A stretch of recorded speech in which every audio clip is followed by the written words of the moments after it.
एक टहल टिकोरा करबे।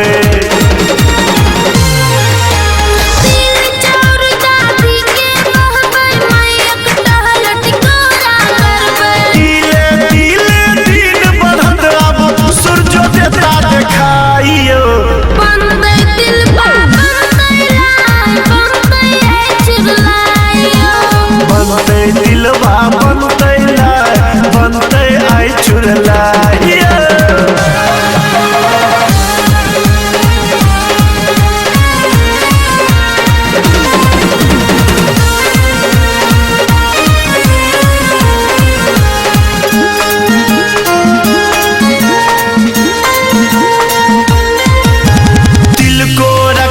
बनते तरुआ छानल जेते भाटा खमरुआ।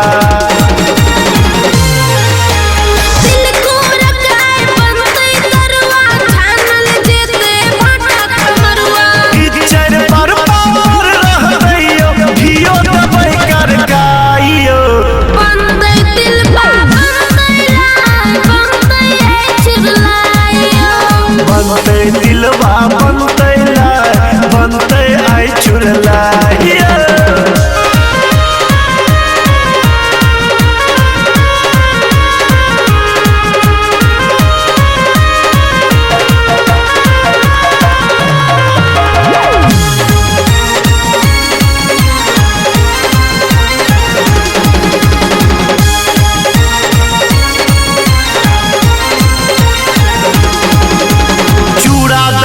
पर आम अचार थई थई भोजन जय जयकार।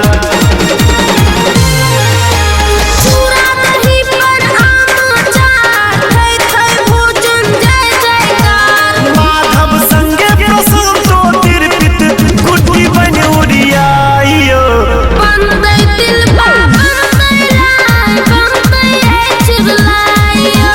बनते दिलवा बनते बनते आई चुरला।